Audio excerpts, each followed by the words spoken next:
देवाच्या प्रिय लोकांनो, खूप वेळा असं आपण शांत चित्ताने ज्यावेळेस बसतो त्यावेळेस प्रत्येकाच्या मनात एक गोष्ट येते की आदामाने फळच खाल्लं नसतं तर काही टेन्शन राहिलं नसतं, ना पाप ना काही कुठलं तणाव ना काही अडचण, काहीच नाही, एकदम सगळं काही चांगलं असलं असतं. परंतु ते फळ खाण्याआधी कुणीतरी गडबड केली होती आणि ती गडबड त्या सर्पाकडून, त्या सैतानाकडून झाली होती.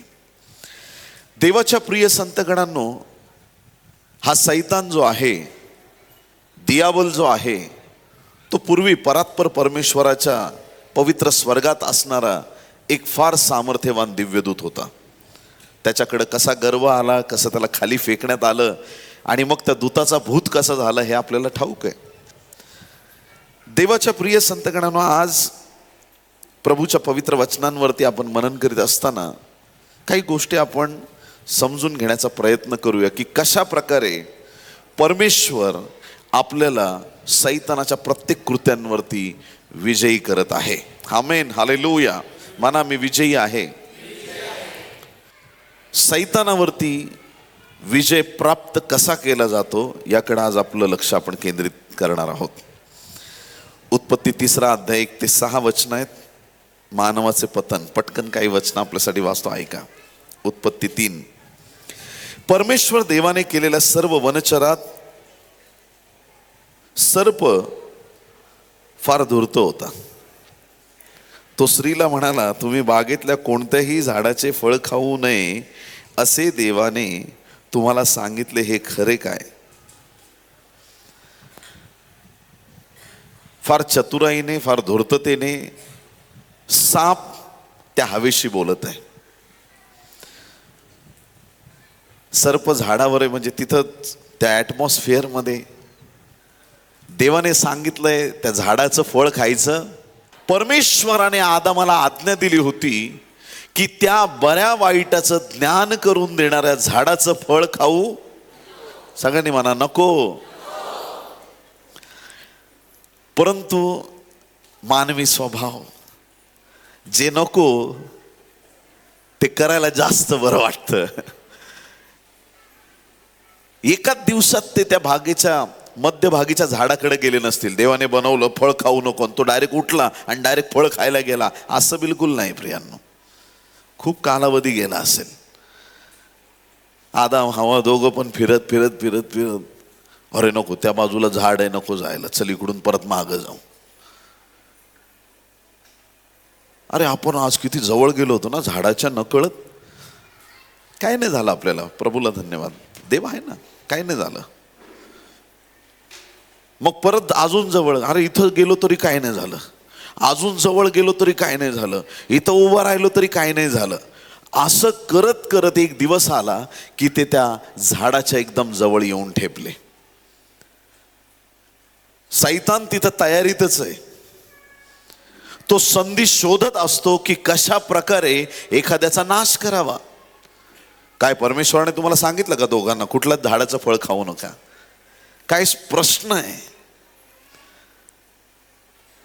देवाच्या प्रिय लोकांनो, त्या आदाम आणि हवेची जी स्थिती होती त्या दिवशी, ते देवाच्या उपस्थितीत असणारे, देवाचे निवडलेले, देवाच्या प्रतिरूपाचे आहेत. परंतु ज्या क्षणी त्यांनी सर्पाची ती वाणी ऐकली त्यावेळेस त्याच्या बोलण्यामध्ये ते दोघंही फसवले गेले. हवा बोलत राहिली, साप तिला मार्गदर्शन करत राहिला.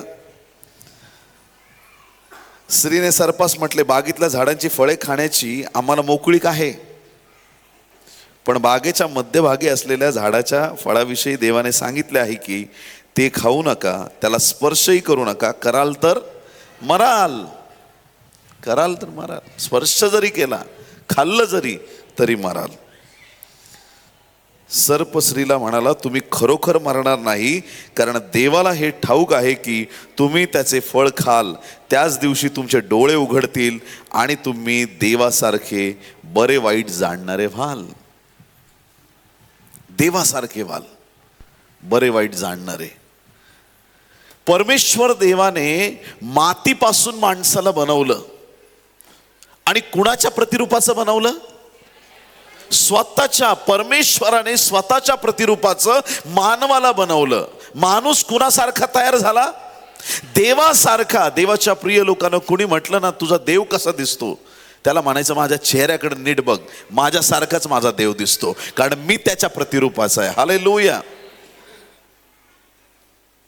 ऑलरेडी मनुष्य देवासारखा दिसणार आहे, देवासारखा आहे, देवाच्या प्रतिरूपाचा आहे. आणि सैतान त्याला अजून सांगतो की फळ खाशील तर देवासारखा होशील. कधी कधी बऱ्याच वेळा आमचं समाधान होत नाही. आणि मग या ठिकाणी आपण पाहतो की जसं तिने ऐकलं देवासारखं होणार, डोळे उघडणार. 6व्या वचनात बायबल सांगतं, उत्पत्ती 3:6, त्या झाडाचे फळ खाण्यास चांगले, दिसण्यास मनोहर आणि शहाणे करण्यास इष्ट आहे असे त्या स्त्रीला दिसून आले. तेव्हा तिने त्याचे फळ काढून खाल्ले व आपल्या बरोबर आपल्या पतीसही ते दिले व त्याने ते खाल्ले. हालेलुया. त्या दिवशी आदामाने विचार करायला पाहिजे होता. तिने फळ घेतलंय, तिने खाल्लंय, विचारपूस तर करायची कसलं फळ आहे, आपण खायला नको. अरे तू पती आहे का चहापत्ती आहे? हां, तुला सांगितलं फक्त बायकोने का लगेच चाललं तू ऐकायला? त्या दिवशी त्यांना कळालंच नाही ते काय करत आहेत, कारण की सैतानाच्या शब्दाने ते दोघं पण भुलवले गेलेले होते. त्या वातावरणामध्ये त्या हवेला तर सुरुवातीला कळालं नाही, नंतर ती हवा आदामाला फळ देते त्याला पण कळालं नाही. दोघांनी फळ खाल्लं आणि देवाच्या प्रिय लोकांनो त्या दोघांचे डोळे उघडले, त्यांना कळालं नग्न आहेत आणि आम्ही लगेच त्या झाडामागे ते लपू लागले. अंजिराची पानं त्यांनी स्वतःभोवती गुंडाळली. उत्पत्ती 3:1-6 ही वचनं अगदी आपण संडे स्कूल पासून शिकत आलेलो आहोत. आणि एक गोष्ट त्याच्यात आपल्याला पक्की कळाली, पण हीच वचनं मी परत सांगणार आहे का काहीतरी त्याच्यातून सखोल अभ्यास आपल्याला करायचा, काहीतरी समजून घ्यायचं आहे. उत्पत्ती 3 मध्ये बायबलचं पहिलं पुस्तक उत्पत्ती याच्या 3ऱ्या अध्यायात आपण पाहतो की हा सैतान त्या स्त्रीला फसवणारा आहे. त्या स्त्रीला तो या प्रकारे शब्दामध्ये अडकवून गुरफटून तिला त्याने पापामध्ये पाडलं आणि परत एकदा तो आदाम सुद्धा पापात पडलाय. ही स्थिती उत्पत्तीमध्ये आपण पाहतो. देवबाप आला आणि मग कसं त्याने सगळं पुरुषाला, स्त्रीला, सैतानाला, भूमीला सगळ्यांना शापित करून टाकलं.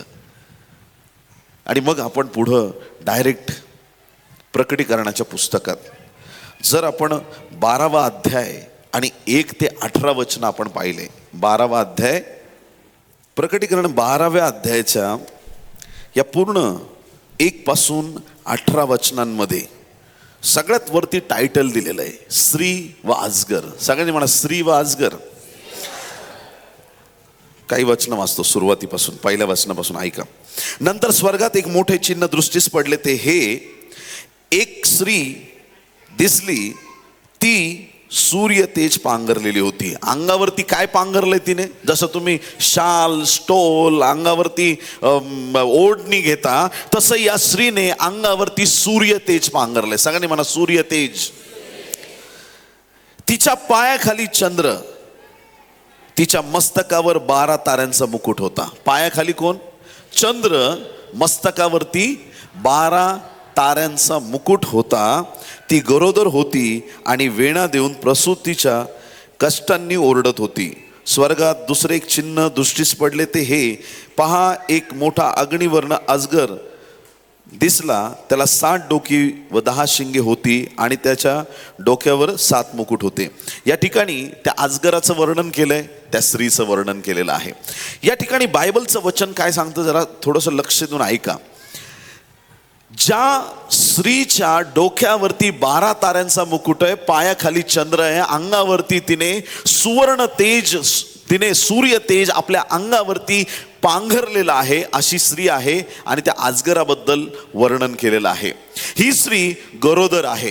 देवाच्या प्रिय लोकांनो, ही स्त्री आहे, तिच्या पोटामध्ये बाळ आहे, ती प्रेग्नेंट आहे आणि तिने डोक्यावरती 12 ताऱ्यांचा मुकुट घातलाय. तिला आता बाळ होणार आहे आणि ती स्त्री तयारीत आहे की तिला आता पुत्र संतान होणार आहे. तो अजगर येतो आणि त्या स्त्रीचा पाठलाग करतो, तिच्या मागच राहतो, तिच्या मागं चालतो. स्त्री पुढं चालतीये, तिच्या मागं तो अजगर चालतो. त्याचा एकच उद्देश आहे, जसं तिला बाळ झालं ते बाळ त्याने गिळून टाकावं. ह्या प्लॅनिंग मध्ये तो इथं असं लिहिलंय. देवाच्या प्रिय लोकांनो, त्या गर्भवती स्त्रीला जिच्या पायाखाली काय आहे? चंद्र आहे. अंगावरती कुठलं तेज आहे? सूर्य तेज आहे. आणि डोक्यामध्ये किती ताऱ्यांचा मुकुट आहे? 12 ताऱ्यांचा मुकुट आहे. तिच्या पोटात काय? बाळ आहे. जसं तिला ते बाळ झालं, बायबल सांगतं की हा सर्प, हा अजगर ते बाळ गिळण्याच्या आधी ते बाळ स्वर्गात घेण्यात आलं. किती लोक आमेन म्हणतील? त्या सर्पाला ते बाळ गिळता आलं नाही. आमेन. आता ह्याच्या मागून खूप खतरनाक अर्थ जडलेला आहे. प्रत्येक शब्दाचा अर्थ आहे. मी फार सखोल जाणार नाही, पण एक गोष्ट समजून घ्या. 12 तारे, 12 वंशज इस्रायलची. ही स्त्री इस्रायल आहे. तिच्या पोटातलं बाळ सैतान नाश करू इच्छित होता, पण स्वर्गात गेलेलं ते बाळ म्हणजे साक्षात येशू ख्रिस्त आहे. एकच असा ज्याला सैतान नाश करू शकला नाही, तो पुनरुत्थित झाला आणि तो स्वर्गाला चढला. तो पुन्हा एकदा येणार आहे. आमेन. आता तो अजगर चिडला, मला बाळ गिळायचं होतं, बाळ गेलं. त्या स्त्रीवर चिडला आणि मग तो परत तिचा पाठलाग करू लागला. काय करू लागला? पाठलाग. कशासाठी करू लागला? तिचा नाश करायला. आधी बाळाचा करायचा होता, आता त्या स्त्रीचा पाठलाग करू लागला. गाझाच्या माध्यमाने करू लागला, सौदी अरेबियाच्या माध्यमातून करू लागला, इजिप्तच्या म्हणजे जेवढे इस्रायलच्या भोवतीचे राष्ट्र आहेत प्रियांनो, ते काही देवाच्या प्रेरणेने हल्ला करत नाही इस्रायलवरती. देवाच्या प्रिय लोकांनो, कान उघडे ठेवून ऐका. बायबलचा पवित्र शब्द आहे, सत्य शब्द आहे. अजगर त्या स्त्रीच्या मागं लागला तिला संपवण्यासाठी, पण बायबलमध्ये लिहिलंय की त्या स्त्रीला गरुडाचे पंख देण्यात आले. हालेलुया. बोलो येशू मसीह की.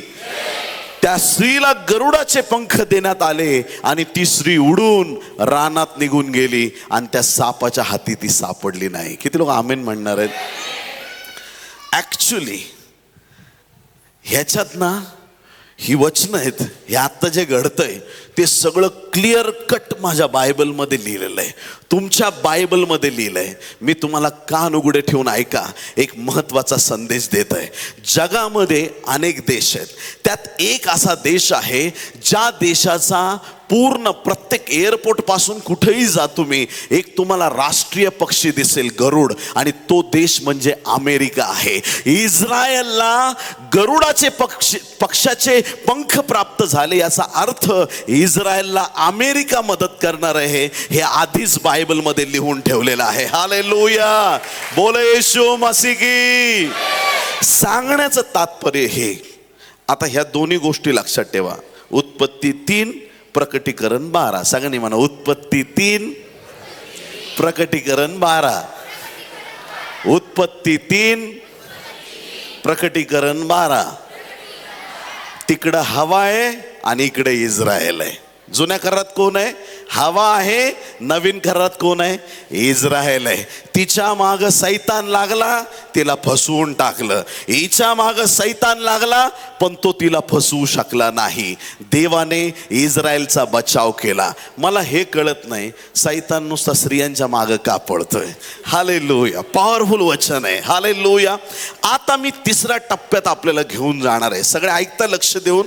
हा सैतान इतका धूर्त आहे, वारंवार सैतान जो आहे त्या स्त्रीच्या मागे लागलेला पाहायला मिळतो. 2 स्त्रिया तर कळाल्या, तिसरी स्त्री प्रकटीकरणाच्या 19व्या अध्यायात आहे आणि ती स्त्री म्हणजे देवाची मंडळी आहे. हालेलुया. आता हवेची स्टोरी वेगळी आहे आणि इस्रायलची, यरूशलेमची स्टोरी वेगळी आहे आणि मंडळीची स्टोरी सगळ्यात पॉवरफुल स्टोरी आहे. त्याचं कारण असं आहे की हवेच्या बाजूला सैतान उभा आहे. फळखाना आणि तिकडं इस्रायलच्या मागं तो अजगर लागलेला मागं पळतोय. पण यावेळेस मंडळीबद्दल सैतानाचं काय कार्य आहे ते समजून घ्या.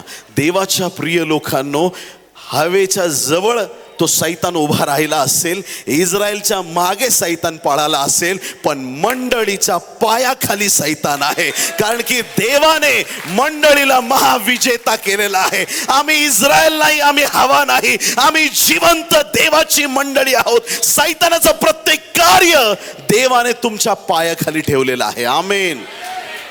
1 पेत्र 5 अध्याय 8 वचन. सावध असा जागे रहा, तुमचा शत्रू सैतान हा गर्जणाऱ्या सिंहासारखा कोणाला गिळावे हे शोधत फिरतो. तुमचा शत्रू सैतान कुणासारखा?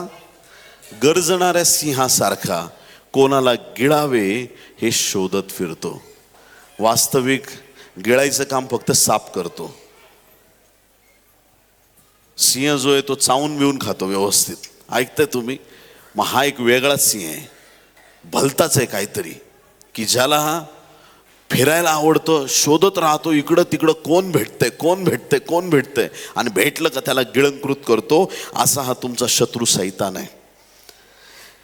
देवाच्या प्रिय लोकांनो, सैतानाला कधीही आमच्या जीवनात गौरव मिळू नये. ऐकता तुम्ही? ज्यावेळेस तुम्ही देवाबद्दल बोलता किंवा तुमची साक्ष पण सांगता किंवा जेव्हा काही तुम्ही बोलता, तुमच्या बोलण्यातून त्याला जास्त किंमत देऊ नका. किती लोक आमेन म्हणतील? हालेलुया. त्याला जास्त महत्त्व द्यायचं नाही. काही लोक म्हणजे आता इथे सगळे सेवकगण बसले, त्यांना माहिती आहे परिस्थिती सांगताना असं सांगतात का म्हणजे नाही का, देवाने माझ्या जीवनात कार्य करावं म्हणून प्रार्थना करा. एकदम हळू बोलतील. माझ्यावरती फार मोठं कर्ज आहे, मला फार मोठा आजार झालाय, माझं फार असं सैतानाने फार, त्याच्यासाठी असं वाटतं काय याचा जीव जातो काय सांगता माझं फार. अरे जाशील, थांब जरा. एवढं काय? सैतानाचं एवढं गौरव करू नका. हालेलुया. समस्या कितीही मोठी आली ती आपल्या देवापेक्षा मोठी होऊ शकत नाही. आमचा परमेश्वर महान आहे, आमचा परमेश्वर सामर्थ्यवान आहे. त्या देवापुढे समस्या किरकोळ आहेत, शून्य आहेत, काहीच त्याची लायकी नाही आहे त्या समस्यांची. देवाच्या संतगणांनो, सैतान हारलेला आहे. किती लोक आमेन म्हणतील? सैतान हारलेला आहे. आमेन. मत्तय 22 अध्याय 44 वचन. हे वाचण्याआधी एक प्रश्न विचारतो, नंतर वाचतो. विचारू प्रश्न. येशू ख्रिस्ताने सैतानाला क्रूसावरती पूर्ण हरवलं होतं का? 100% हो का नाही?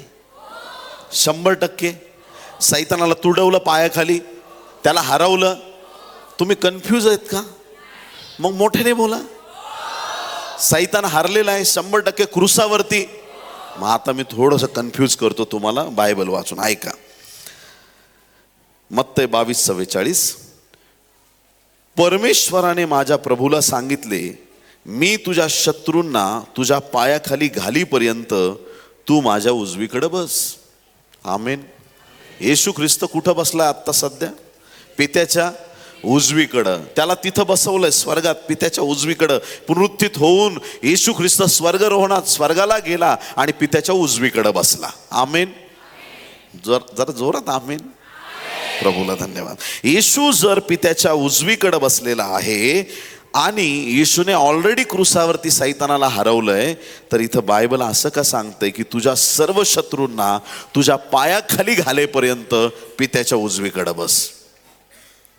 आधीच हरवलंय, परत आता काय राहिलं? येशूने तर सगळ्या सैतानाला, सगळ्या वाईट गोष्टींना पायाखाली ऑलरेडी घेतलेलं आहे, पण पित्याकडं उजवीकडं बसलेलं आहे. आणि परत बायबल सांगते की सगळ्या शत्रूंना पायाखाली आणीपर्यंत पित्याच्या उजवीकडं बस. इब्री लोकांच्या पत्रात अनेक ठिकाणी हे रेफरन्स आलेले आहेत की पित्याच्या उजवीकडे बसवलंय आणि सगळ्या शत्रूंना स्टेप बाय स्टेप त्याच्या पायाखाली आणण्यात येणार आहे. बोलो येशू मसीह की.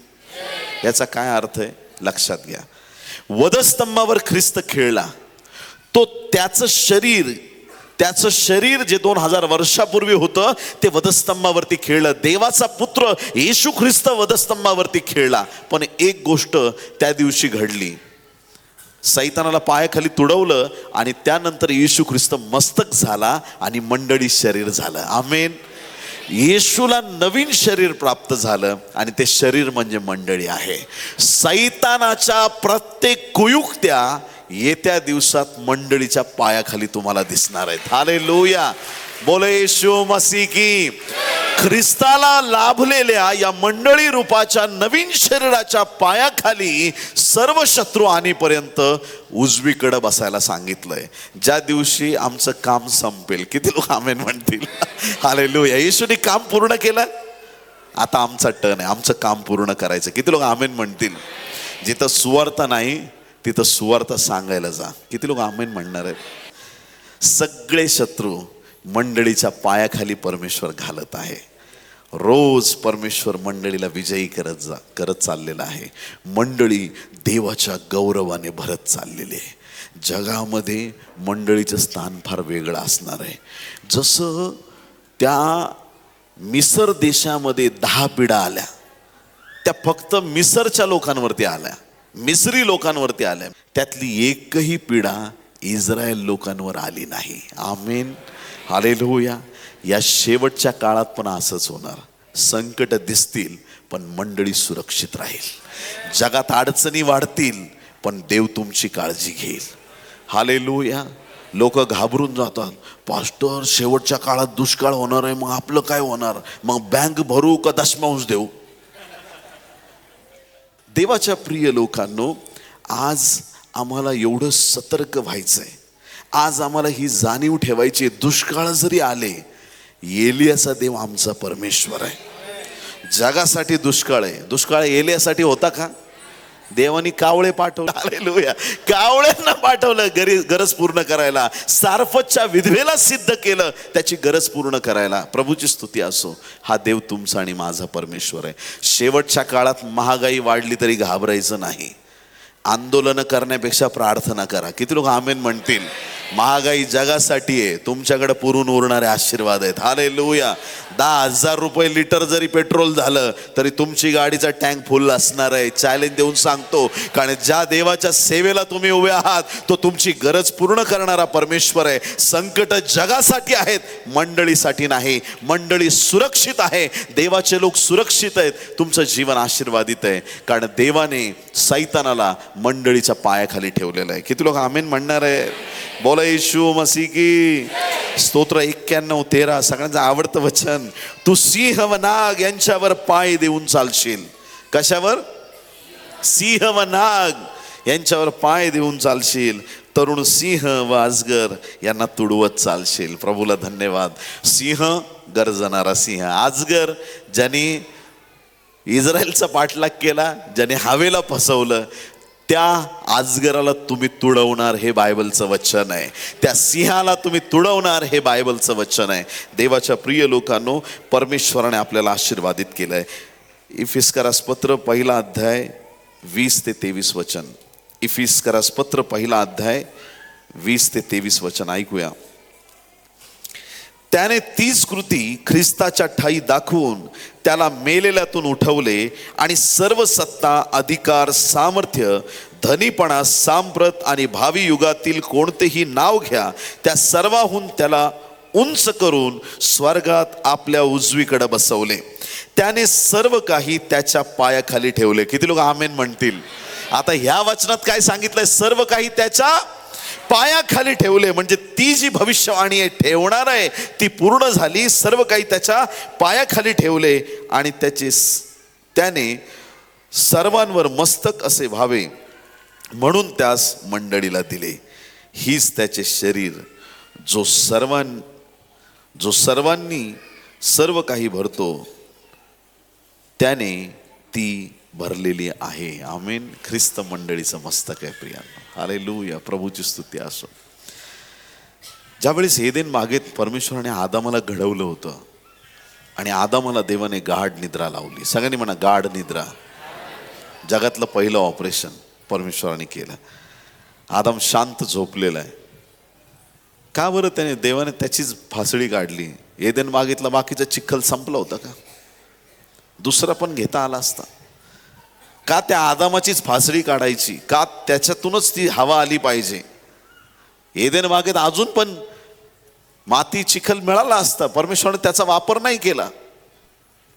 जर देवाने दुसरी माती वापरली असती तर स्त्री आणि पुरुष कधी एक झाले नसते, ते दोनच राहिले असते, कारण माती वेगळी. पुरुषातून स्त्रीचा जन्म व्हावा ही देवाची अलौकिक योजना होती. आदाम गाढ निद्रेत आहे. परमेश्वराने ऑपरेशनला सुरुवात केलं, फासळी बाहेर काढली. फासळीची जागा पूर्ण मांसाने भरून काढली, जखम बरी करून टाकली. काढलेली फासळीपासून सुंदर स्त्री तयार केली. दुसरीकडे नेऊन छान देवाने स्त्री तयार करून त्या स्त्रीला आदामाकडे आणलं. आता आदामाने डोळे उघडले. किती लोक आमेन म्हणतील? जागा झाला आदम, झोप संपली, जागा झाला. जसा जागा झाला त्याला हवा दिसली. आमेन. आणि त्याला असा आनंद झाला, देवाला काहीच बोलू देईना. म्हणजे ॲक्च्युली कसं ना, कोणी नवीन व्यक्ती आला ना, ओळख करून देतात. माझी ओळख करून दिली की हे पास्टर विकास मुंबईला असतात, तिथून आलेत बाबा, हे ओळख करून दिली. आदामाला काहीच घेणं देणं नाही. देवाने काय केलंय? ही माझ्या हाडातलं हाड, ही माझ्या मांसातलं मांस, हिला नारी म्हणावं, एवढा एक्साइट झाला, देवाला काहीच बोलू देईना.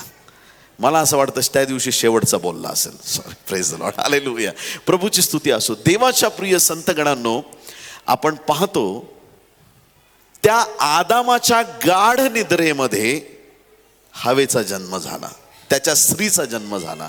ख्रिस्त वधस्तंभावर खेळला, त्याच्या गाढ निद्रेमध्ये मंडळीचा जन्म झाला.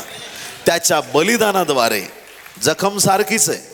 आदामाची जखम येशूची जखम सारखीच आहे. आदामाच्या पण कुशीत जखम होती, भाल्याने ख्रिस्ताला झालेली जखम ती पण कुशीमध्येच आहे. दोघांच्या जखमा सारख्या आहेत. पण पहिल्या आदामाने, देवाच्या प्रिय लोकांनो, देवाची आज्ञा मोडली आणि दुसऱ्या आदामाने देवाची आज्ञा पूर्ण केली. हालेलुया. पहिल्या आदामाने, ऐकताय का चर्च? पहिल्या आदामाने हवेचं ऐकलं, पण दुसरा आदाम हवेला शिकवणारा आहे. हालेलुया. आता हवा दुसऱ्या आदामाचं म्हणजे येशूच ऐकते, म्हणून मंडळी स्थिर आहे. बोलो येशू मसीह की. हालेलुया. सैतानी कुयुक्त्यावरती आम्हाला विजय मिळवायचा प्रियांनो. दिनी प्रतिदिनी सैतान तुमच्याकडे येणार आणि तुम्हाला अडचणी आणण्याचा प्रयत्न करणार, पण कधीच त्या सैतानाचा गौरव करायचा नाही. हालेलुया. सैतानाचा प्रत्येक प्लॅन आज येशूच्या नावात रद्द होत आहे, कारण देवाने तुम्हाला सैतानावरती विजयी केलेला आहे. सैतानाच्या कुयुक्त्या तुमच्या पायाखाली परमेश्वराने दिलेल्या आहेत. हालेलुया. म्हणा, मी विजयी आहे. जर तुम्हाला टिकाव धरायचा आहे, तुमच्या वैऱ्यापुढं, सैतानापुढं कमजोर नाही पडायचं, तर 3 गोष्टी करायच्या. किती गोष्टी? इफिसकरास पत्र 6 अध्याय 10-11 वचन वाचतो, ऐका. इफिस 6:10 आणि 11. शेवटी माझ्या बंधूंनो, प्रभूमध्ये व त्याच्या प्रभावी सामर्थ्यात बलवान होत जा. सैतानाच्या डावपेचांपुढे तुम्हाला टिकाव धरता यावा, म्हणून देवाची शस्त्र सामग्री धारण करा. आमेन. काय धारण करायचं? शस्त्र. ॲक्च्युली ना, ह्याचा इतका गहन अभ्यास आहे. संध्याकाळ होईल आपल्याला जर ऐकायला लागलो, किंवा तुम्ही जरी एकांतात विचार करत बसलात. काय अफाट वचन आहेत बायबलमध्ये. तारणाचं शिरस्त्राण दिलं आपल्याला. कसलं शिरस्त्राण? शिरस्त्राण म्हणजे हेल्मेट, इंग्लिशमध्ये म्हणतो. हेल्मेट सगळ्यांना लगेच कळतं. शिरस्त्राण काय असतं बाबा? हेल्मेट. गाडीवर जाताना हेल्मेट घालतात. काय होतं त्यांनी? डोक्याचं रक्षण. हे तारणाचं शिरस्त्राण एकदा घातलं ना, वाईट विचार डोक्यात येतच नाहीत प्रियांनो. प्रोटेक्ट, डोक्याचं संरक्षण. नीतिमत्वाचं उरस्त्राण दिलेलं आहे, नीतिमत्वाचं. इकडं आतमध्ये काय आहे? हृदय. किती लोक आमेन म्हणतील? बरगडी तर आहेच ती मागाची. Praise the Lord, hallelujah. तिला राहू द्या, प्रभूची स्तुती असो. अजून त्या बरगडीला संरक्षण नको का? किती लोक आमेन म्हणतील? बरगडीने हृदयाचं केलं, पण बरगडीला नको का? मग देवाने आम्हाला नीतिमत्वाचं उरस्त्राण दिलेलं आहे.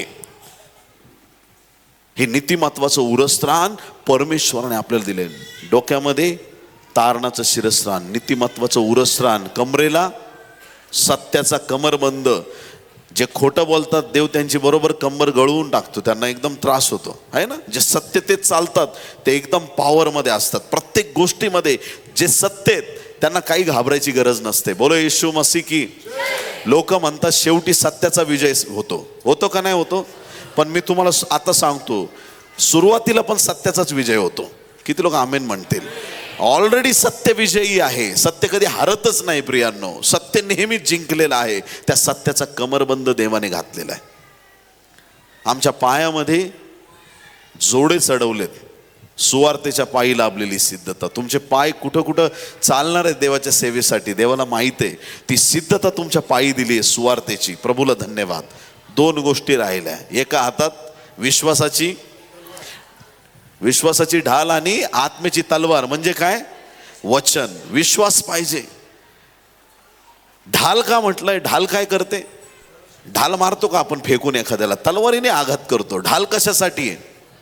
संरक्षण. तिकडून बाण आला, नुसती ढाल पुढं करायची, चल हवा आने दे. बोलो येशू मसीह की. ढाल तुमचं संरक्षण करणार आहे. तिकडून कितीही प्रहार आला तरी ढाल तुमचं संरक्षण करणार आहे. ती ढाल विश्वासाची ढाल आहे. तुमच्या विश्वासावर निर्भर आहे की तुमचं संरक्षण कसं होणार आहे. काही लोक नुसती तलवार घेऊन येतात. हालेलुया. बायबलचे असे वचन पाठ आहेत, इथून जे स्टार्ट करतील उत्पत्ती ते रेव्हेलेशन पर्यंत धाड धाड धाड धाड धाड. लोकांना विचारलं काय शिकले? काय नाही, लयच अभ्यास आहे त्या माणसाचा. असे डीप स्टडी. आज तुमचा बायबल स्टडी घेतो, असं खोल बायबल स्टडी, एवढं खोल लोक गुदमरायला लागले. काय कळत नाही पाळक साहेब, बाहेर काढा आम्हाला. बोले येशू मसीह की. काय उपयोग झाला प्रियांनो? काय उपयोग झाला? जर तुमचं बोलणंच कळालं नाही, काय उपयोग झाला? सांगण्याचं तात्पर्य हे, तुम्हाला डीप बायबल स्टडी पण पाहिजे, सगळ्या गोष्टी पाहिजे, पण एकच गोष्ट घेऊन पळायचं नाही. किती लोक आमेन म्हणतील? हालेलुया. सगळं काही आम्हाला पाहिजे. लग्नात बुफे सिस्टीमचं जेवण कसं असतं? लाईनीत काउंटर असतात है ना. ज्याचा स्टॅमिना आहे तो शेवटपर्यंत घेतो. बोले येशू मसीह की. त्याचा कमी स्टॅमिना पहिल्या 2-3 काउंटरमध्येच विकेट पडते त्याची, पुढं नाही जात तो. आणि एखादा असतो का असा ताटाचा बोजा होतो त्याला. लोक बघतात ही चपाती का लटकतीये बाहेर, एवढं ताट भरतं. स्टॅमिना आहे. देवाच्या राज्यात पण असे व्हा. जगासाठी किती भूक आहे मला माहित नाही, किती खायचे खा, मी त्याच्याबद्दल नाही बोलत, पण देवाच्या राज्यात आम्ही भुकेला तहानेला आलं पाहिजे. देवाकडे येताना आम्ही अपेक्षा घेऊन आलं पाहिजे आणि सर्व गोष्टीचा देवाच्या राज्यात आम्ही आनंद घेतला पाहिजे. बोलो येशू मसीह की. Hallelujah, hallelujah, hallelujah.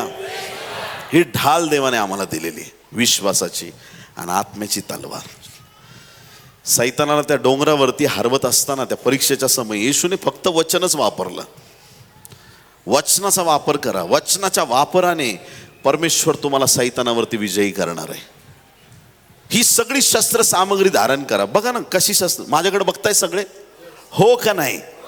डोकं झाकलंय, तारणाच्या शिरस्त्राने झाकलंय का नाही झाकलंय?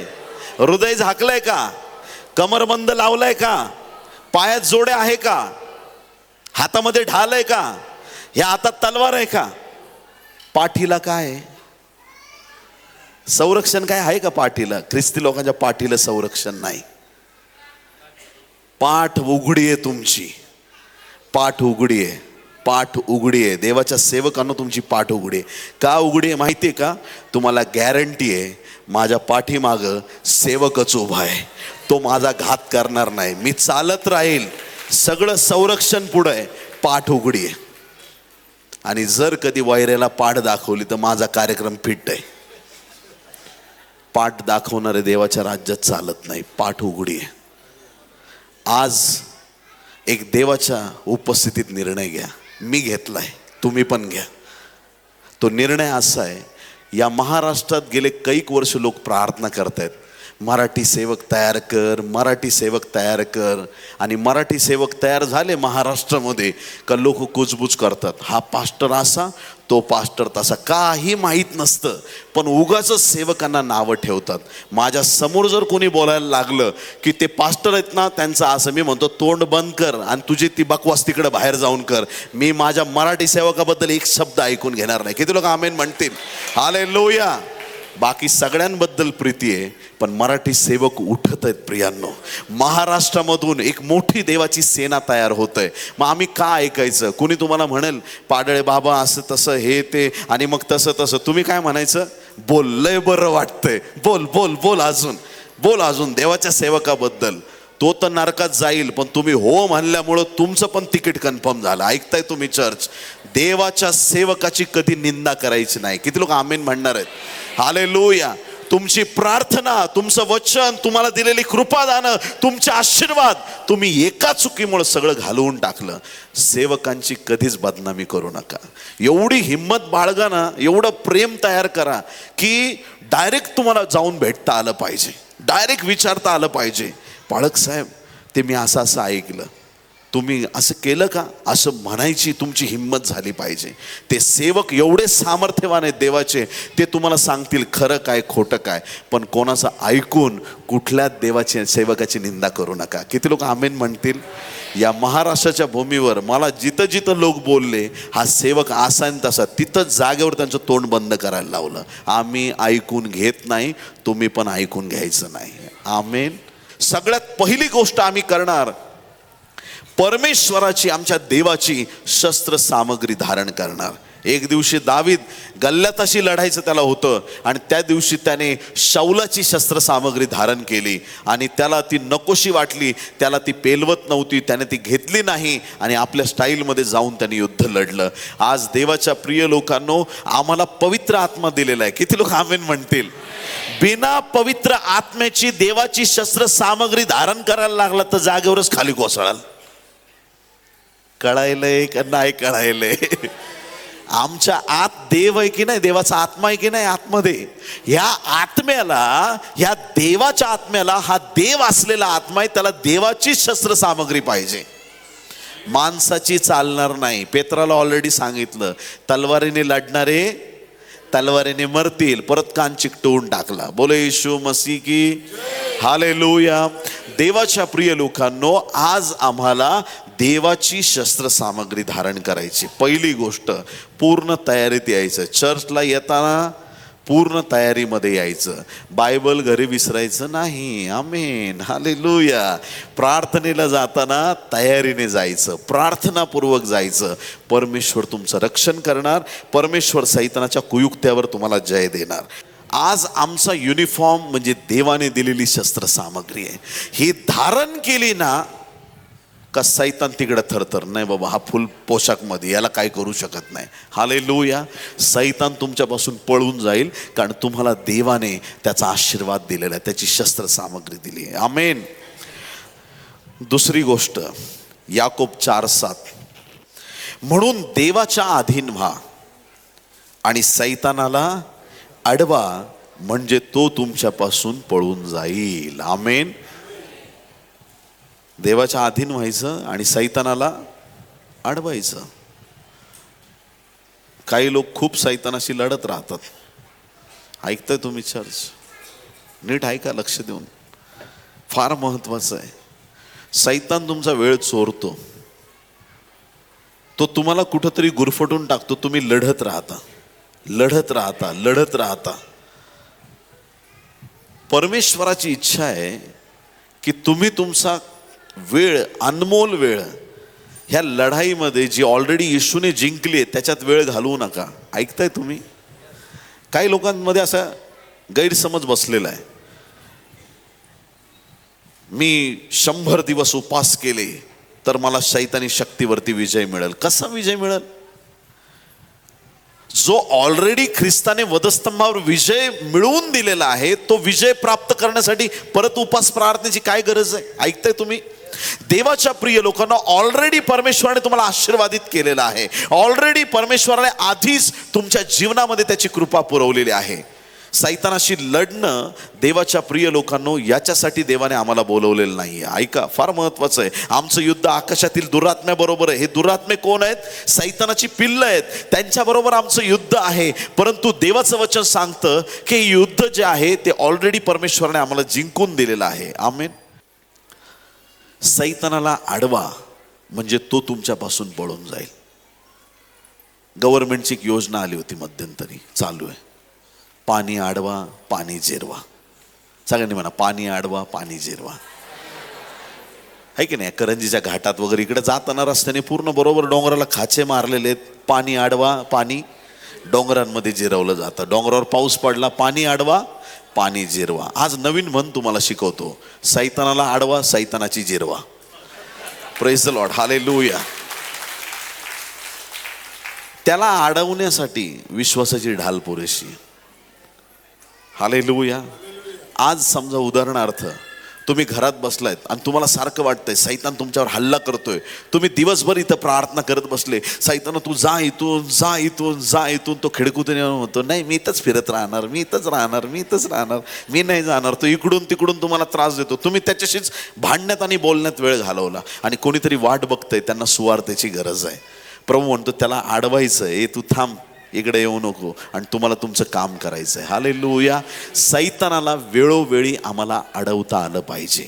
ज्या वेळेस मिखाएल बरोबर सैतान बोलत होता मोशेच्या शरीराबद्दल, त्याने तिथं शांतता बाळगली. मिखाएलकडे एवढं सामर्थ्य आहे, पण मिखाएल तिथं शांत राहिला. प्रभू तुला धमकव, नाही तर तिथंच मुरगळून त्याचा कार्यक्रम केला असता. ऐकताय तुम्ही चर्च? मिखाएल एवढा प्रभावी, सामर्थ्यवान, तो लढणार आहे. त्याने तिथंच त्या सैतानाला कायमचा संपवून टाकला असता. पण जर तिथं संपवला असता, बायबलच्या पुढच्या भविष्यवाण्या कशा पूर्ण झाल्या असत्या. काही काही लोक फार भयंकर प्रार्थना करतात. हे युद्धाबद्दल मी बोलतोय, आत्मिक युद्धाबद्दल. हे देवा, अख्ख्या नगर जिल्ह्याचे दुष्टात्मे मी हाकलून टाकतो. काय? कुठं पाठवतो? दिल्लीला. प्रार्थना करत असताना पवित्र आत्म्याच्या प्रेरणेने प्रार्थना करा. हाकलतो, काढतो, सगळं ठीक आहे. हे युद्ध लढत असताना तुम्हाला आत्मिक क्षेत्रात दिसलं पाहिजे. त्या जाणीवेने जबाबदारीपूर्वक आम्ही देवाचं कार्य केलं पाहिजे. पहिली गोष्ट, सगळी शस्त्र सामग्री धारण करायची. दुसरी गोष्ट, सैतानाला अडवायचं. जिथून येत असेल ते दार बंद करून टाकायचं. तिसरी महत्वाची गोष्ट, पहिले योहान 3 अध्याय 8 वचन. 1 John chapter 3 verse 8. पहिले योहान 3:8. पाप करणारा सैतानाचा आहे, कारण सैतान प्रारंभापासून पाप करत आहे. सैतानाची कृत्ये नष्ट करण्यासाठीच देवाचा पुत्र प्रकट झाला. आमेन. येशू प्रकट का झाला? सैतानाची कृत्ये नष्ट करण्यासाठी. सैतानाची कृत्य म्हणजे त्याची सगळी कामं. आज देवाच्या प्रिय लोकांची मुख्य जबाबदारी आहे, सैतानाची हत्यारं तुम्हाला नष्ट करायची आहेत. किती लोक आमेन म्हणतील? हालेलुया. जर तुम्ही सैतानाची हत्यारच नष्ट केली तर तो तुमच्यावरती काही कारवाई करू शकेल का? येशू ख्रिस्ताने 2000 वर्षापूर्वी सैतानाचं मस्तक ठेचलं. किती लोकांना मान्य आहे? त्याचं मस्तक असं ठेचलं का त्याला पूर्ण घायल करून टाकलं. त्या गर्जणाऱ्या सिंहाचे सगळे दात पाडून टाकले, त्याचे सगळे नख नाश करून टाकले, आणि मेल्यासारखा तो खाली पडलाय आणि नुसता शेपटी हलवतो. आणि विश्वासणारे, ए शेपटी गपो. काय घाबरायचं त्या शेपटीला? देवाच्या प्रिय लोकांनो, सैतानाच्या सगळ्या कुयुक्त्या मंडळीपासून दूर करण्यात आलेल्या आहेत. देवाच्या लोकांना देवाने जयवंत केलंय, विजयी केलेलं आहे. आज नंतर सैतानाशी डील करत असताना कुत्र्यापेक्षा त्याला वाईट किंमत द्यायची. किती लोक आमीन म्हणतील? त्याला जेवढं गौरव देणार तेवढा तो तुम्हाला घाबरवणार. त्याला काहीच किंमत नाही द्यायची. आपल्या घरात त्याला प्रवेश करू द्यायचा नाही. किती लोक आमीन म्हणतील? कसा प्रवेश करतो तुम्हाला माहिती आहे चांगलं. कुठून येतो, कोणाच्या द्वारे येतो, कशाद्वारे येतो तुम्हाला माहित आहे. जसं तुम्हाला वाटेल की आता ह्या माझ्या नवऱ्याच्या शब्दानंतर मी आता पुढचं वाक्य ते बोलल्यानंतर आमचं भांडणं होणार आहे, तिथंच सैतानाला अडवायचं. तिथंच. हालेलुया. तिथंच ते भांडण स्टॉप करून टाकायचं. आपण शांत राहायचं आणि देवाकडे प्रार्थना करायची, याचा ताबा घे. भांडण होणार आहे का पुढं? एवढं रिव्हिलेशन आहे तरी भांडतंय. Praise the Lord, hallelujah. देवाच्या प्रिय लोकांनो, आज ही गोष्ट आमच्या अंतःकरणात आम्हाला पक्की कळाली पाहिजे की परमेश्वराने 3 गोष्टींचा विशेष आपल्याला अनुग्रह दिलेला आहे. देवाची शस्त्रसामग्री धारण करणं, सैतानाला अडवणं, आणि तिसरी महत्वाची गोष्ट, सैतानाचे शस्त्र आम्हाला नष्ट करायचे आहेत. हालेलुया. आमच्या घरात अशा काही वस्तू आहेत का ज्या देवाला आवडत नाहीत? आज त्या फेकून द्याव्या लागतील. हालेलुया. देवाला न आवडणाऱ्या गोष्टी आमच्या जीवनातून काढून टाकाव्या लागतील. कुठली गोष्ट आहे जी तुम्हाला देवापासून दूर नेत आहे? ते व्यसन आहे का? ती वाईट गोष्ट आहे का? कुणाचा मोबाईलमध्ये नंबर सेव्ह केलाय का? नको असलेले कॉन्टॅक्ट आहेत का? आज ते डिलीट झाले पाहिजे. मोबाईलमध्ये गेम भरून ठेवलेत का लेकरांनी? रात्रंदिवस ते खेळतायत का? ते ऍप डिलीट झाले पाहिजेत येशूच्या नावामध्ये. हालेलुया. जी गोष्ट तुमची आध्यात्मिक उन्नती थांबवत आहे ती गोष्ट आपल्या जीवनातून आज दूर करायची आहे. ज्या गोष्टी देवाला आवडत नाहीत त्या आमच्या जीवनातून आम्हाला काढून टाकायच्या आहेत. त्याद्वारे आम्हाला देवाचं गौरव पाहायला मिळणार आहे. सैतानाचा जो शेवट आहे प्रियांनो, तो कशा प्रकारे होणार आहे? बायबल सांगतं, प्रकटीकरण 20 अध्याय 2 वचन, त्याने दियाबल व सैतान म्हटलेला जुनाट साप म्हणजे तो अजगर याला धरले आणि त्याने 1000 वर्षपर्यंत बांधलेल्या अवस्थेत पडून राहावे म्हणून त्याला त्या अथांग डोहात टाकून दिले. आमेन. कुठं टाकून दिले? अथांग डोहामध्ये. 1000 वर्ष सैतानाला जेल होणार आहे. किती वर्ष? 1000 वर्ष. किती सुंदर वेळ असेल. तुम्हाला माहिती आहे का आपण स्वर्गात किती कालावधीसाठी जाणार आहे? येशू ख्रिस्त येणार आणि रॅप्चरमध्ये आम्ही वर जाणार. किती कालावधीसाठी जाणार आहे? येशू ज्यावेळेस येईल मेघारूढ होऊन, त्यावेळेस एक करणा वाजेल. शेवटचा करणा म्हटलंय त्याला. आम्ही उचलले जाणार, आम्ही स्वर्गाला जाणार. 7 वर्ष या जगावरती संकटाचा काळ आहे. 3.5 वर्ष संकट, पुढची 3.5 वर्ष महासंकटाचा काळ. जगामध्ये 7 वर्ष महासंकट येणार आहेत. त्या काळामध्ये पाऊस पडेल. त्या काळामध्ये आकाशातून काय पडतील? ते गारांचा पाऊस पडेल. एक गार कमीत कमी 40 किलोची असेल. किती किलोची?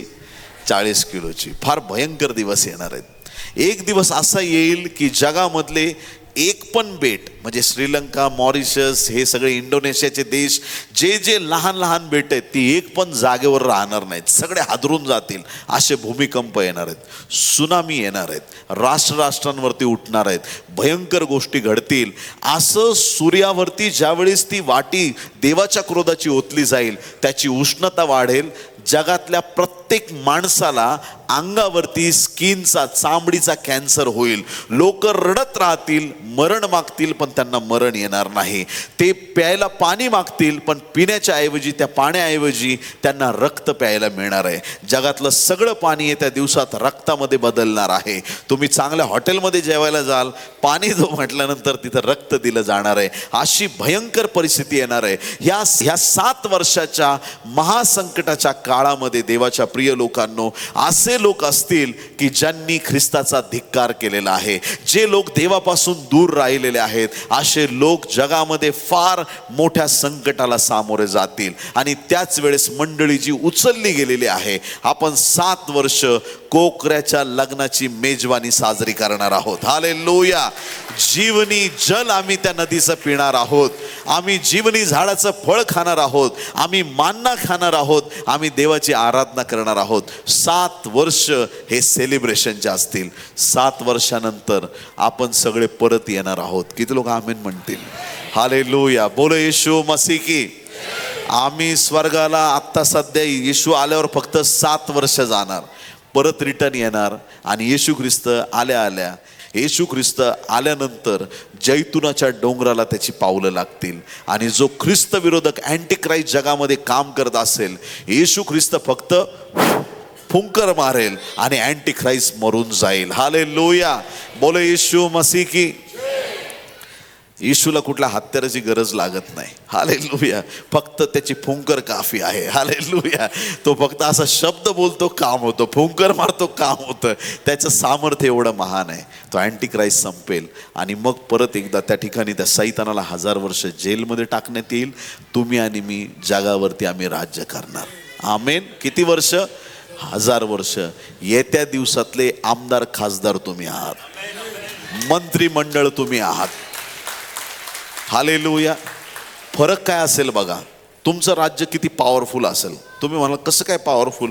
म्हणजे आता जे राज्य आहेत त्याच्यापेक्षा आपलं एक कोकऱ्याचं राज्य येणार आहे 1000 वर्षाचं, ते का पॉवरफुल? या जगामधलं राज्य काय म्हणजे काय एक आनंदाची गोष्ट आहे ना. इथं जे लोक असतील ज्यांच्यावर आपण राज्य करणार ते अशा शरीरात असतील आणि आपण आत्म्यात असू, आपल्या नवीन अविनाशी शरीरात. आपल्याला कोणीच मारू शकणार नाही. हालेलुया. कोणी तलवार मारली इकडून इकडं निघून जाईल. हा बोल काय झालं? हालेलुया.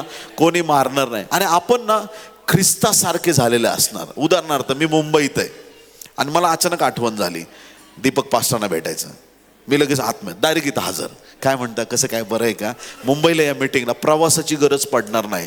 तुम्ही अमेरिकेला जाल, हालेलुया, तुम्ही जर्मनीला जाल, तुम्ही कुठेही जाल, कारण तुमच्या आत्म्याला बंधन नसणार. असं राज्य त्या दिवसात आम्ही करणार आहोत. हालेलुया. किती वर्ष? 1000 वर्ष. शेवटी सैतानाला जेलचा दरवाजा सोडून बाहेर काढलं जाईल. सगळ्या राष्ट्रांना भडकवायचा परत प्रयत्न करेल, यांनी काय चालवलं काय नाही. मग नंतर तर त्याचा कार्यक्रम फिट केला जाईल. हालेलुया. Praise the Lord. मग शेवटी जे आहे बायबल सांगतं, वाचूया आपण प्रकटीकरण 20 आणि 10. त्यांना ठकवणाऱ्या सैतानाला अग्नीच्या व गंधकाच्या सरोवरात टाकण्यात आले. त्यात ते श्वापद व खोटा संदेष्टा आहे.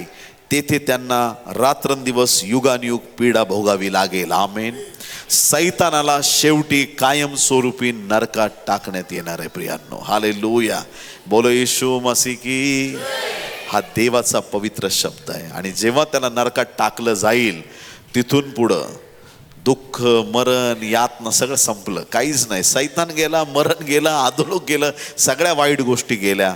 नवीन जुनी पृथ्वी निघून जाईल. नवीन आकाश, नवीन पृथ्वी परमेश्वर आपल्याला देईल. स्वर्गातून उतरणाऱ्या नगरीत आमचं वास्तव्य असणार. कोकरा आमचा त्या ठिकाणी मुख्य आसनावरती असणार. युगानुयुग आपण त्याच्याबरोबर राज्य करणार. ही देवाची महान अलौकिक योजना आहे.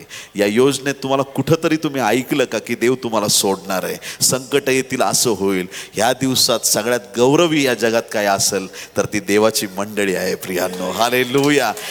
एकदम सामर्थ्याने भरलेली आहे. आणि म्हणून देवाच्या प्रिय लोकांनो, ह्या सगळ्या गोष्टी सांगण्यामागचं एकच कारण आहे, देवाची उपस्थिती सोडून उजवी डावीकडे जाऊ नका. आमेन. इकडं तिकडं वळालात.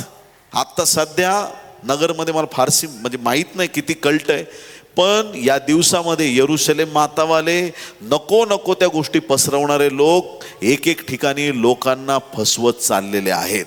फेसबुकवरती एक साईट आहे, त्या साईटवरती पास्टर लोकांचे कॉन्फरन्स घेतले जातात. अनेकांना फुकटमध्ये पुस्तकं वाटले जातात, बायबल कोर्स दिले जातात. आणि आपल्या लोकांना वाटतं फुकट ते पौष्टिक, घ्या काही. पण त्याचं एक पुस्तक मी डाउनलोड करून देवाने मला ज्या पानावर नेलं मी तिथं वाचलं. त्या ठिकाणी इतकं चुकीचं शिक्षण होतं यरूशलेम मातावाल्यांचं. आता सध्या ह्या गोष्टी फार ॲक्टिव्ह आहेत. सतर्क व्हा, सावध व्हा, मंडळी सोडून इकडं तिकडं जाऊ नका. आमेन.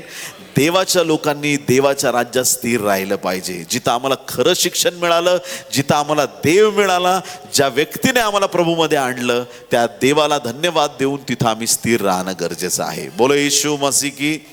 हालेलुया. आज जर तुम्हाला कोणी विचारलं तुमचा पत्ता काय, त्यांना सांगायचं मी येशूच्या चरणाशी आहे. हालेलुया. कोणी विचारलं सैतानाचा पत्ता काय, आज सैतान माझ्या पायाखाली आहे. हालेलुया. बोलो येशू मसीह की. परमेश्वराने आम्हाला महाविजेता केलेला आहे. आज नंतर सैतानाच्या, अधोलोकाच्या कुठलाही कारवाया तुमच्या विरुद्ध चालणार नाहीत, कारण की देवाने आपल्या प्रत्येकाला महाविजेता केलेला आहे. देवाच्या प्रिय संतांनो, आज या वचनातून निश्चित अर्थाने देवाने आपल्याला ही समज दिलेली आहे. मी म्हणत नाही आज विजय दिलाय, विजय 2000 वर्षापूर्वीच दिलेला आहे. हालेलुया, बोलो येशू मसीह की. म्हणा मी विजयी आहे.